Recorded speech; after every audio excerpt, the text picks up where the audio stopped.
muno hatisati tatombozorora ndakasvika zuro vanhu vaMwari zvamuri kuona ndakadai.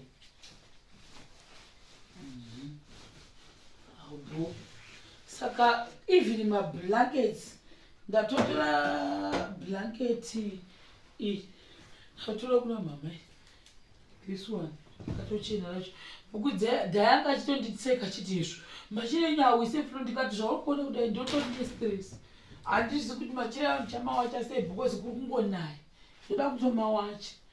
Saka iri harisi rangu iri ndatotora kuna mama ndakatosvika actually ndakasirwa pamubhedha wambuya ndakasvika ndakasvirwa pamubhedha ndakatosvika ndakatopreperwa rakatowachwa rekutondowirira ndiro ndakasvika ndakadi ndakaisigwa zvino bhedha wakanaka muda kugadzikwa.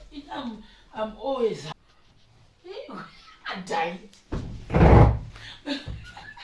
ndafara chamwari ndafara right akati next time kandakuya hamuchoni isi wakurira mubhedha wamusozvona manje handinangu I don't have any blankets ari kuno kwekuti ndingatoita anything kana headboard handina use zviripo madziro aya haana mapendwa zvishapendwa inangu handidi pendi ndichatuma washe kuti agozondipendera ndisipo.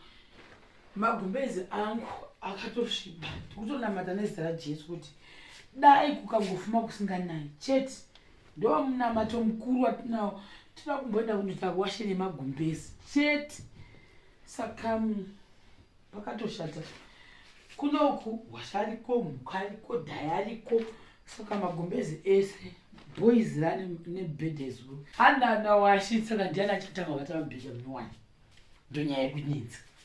Saka vanhu vasende pabhedha kuti achanzi wasikipa mubhedha munowani ndiani. Saka iri gumbezi rese akasviba but I think what I would do mwari akazondikomborera tisvoka mablankets andoziva kuti these blankets and pillows ndeyekumusha anongosara aripo ipapo apapo pandinongodzoka muhatamburi ndongosvika mubhedha yangu yakadi anenge akangofoldwa nemapepa ari pamubhedha mangu asi mablankets hobho evaenzechi anowanzogara munomu ako kune laitiro namutoniseo ndozvozviona mamufanana. I'm very tired. I'm gonna show you the transformation of this room, especially this room where I'm sleeping. You will see the transformation. I'm going to change this and this. This one will go away, this one will go away. Even if my dining room, my bedrooms, this one I will remove it. I will remove my kittens inside. Chama visa. Ndo chaka the nice ones. And even if my less what is my nice studido. My beds touch to discuss what so my bed shabba kwa mama ichenda kupi bed shabba muno ichenda kupi. So inina was saying that this bed and spell tipe muno boys ramboti bed ish ngayagara yakadai ndikati inichivhura mubhedha totasana mubhedha zviite. So I was thinking kuti mangwana pandinozomuka nditi this temporary wardrobe iyi ndoibvisa yoenda uko. Then this bed youya side nei amene kuti ichauya yakadai tongomeka sure kuti enda behind kuside kwasingaoneki but space inokwana chaona choyonga say I will show you especially my room not mamwe maroom evamwe vanhu because vamwe vanenge vasingadi kuti maroom avo aonekwe ndokuratidza kuti dese kwanei kana pakwana then toisa divi iri yairi iyoyo yakadai neyakatasa kudai uso uku. Saka gogo wangu inouya uku ndototonetsana haibudi muno.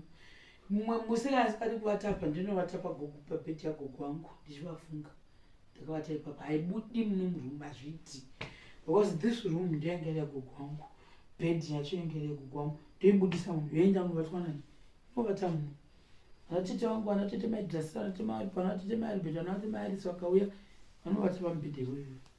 Saka ikatadza kukwana apa ndinouisa apo ndoinasa ndoyasoisa mablankets nice ndakaugadzira apa ndozvandoita.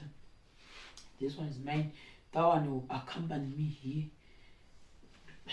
Ush waiva mushini waiva tebwe yemushini wekusona majusi.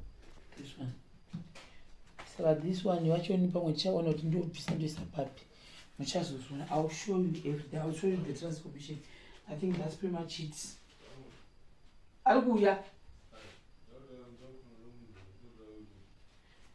Wait. Mira, apezi. Takutopedza. Nangu andifariri red tachokwadi. For bedding marketings and different. Because when those are I like blue. Blue is my favorite color. Because so I always feel like ndikuna blood. Those don't feel. Ndobata blue ndakaishaiwa.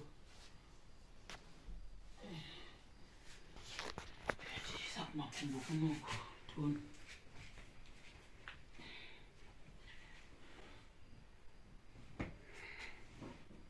Wow! Utonda kavenga head zangu. Oh my goodness. Wana washington warugeza pazipo saka andigoni kubuda ndinogeza. Nyamwe ndikatara kuwe ndachitwa.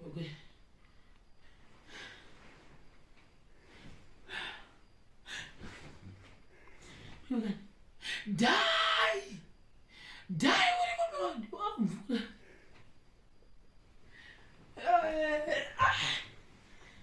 Like I told you, kuno kunangwa namagumbezi ili ndo nana project. Ndichatotsvaga at least 4 blankets anongomirira this bed. Ndisingade zvokunisa nevanhu nokuti kuno kuchandozana pakati pamafunctions. Pakuri kuri kwamafunctions vanomwana kwakati kwamafunctions kusava kusina jira. Vanhu vakazara pasi mese nemadining nekupi kwese kuzvekuno kune vanhu usava kusina jira. So I just wanted to show you the example. Ndikamboka zvakaekera chete kunoenzana haanoziva mama unogorana chete handidi kuona iwe dhai kana wakakodedisipo zvekuti vanhu munota basa rekuwata mumvumu mangu nandizvo ndekutozvonoti vanhu vakundijera ausiyanda kia autina kia munhu ndikutoona kuti vanhu vanokwachita munovata pamubhedha wambuya uyo hamuchavati muwatako handidi zvangu zvokuona vanhu vakavata ndosvika pamubhedha vangu pane gomba handidi ozvo uze motion uze notion uze wash udza muku kutanga sitandi kunombabhedha vangu mane mubhedha menyu mune matress newambuya ndo munovata ini wangu hamuvati ndione pane gomba tobura kuti naiti vanhu vamwana ndobatana nemangwani ndipi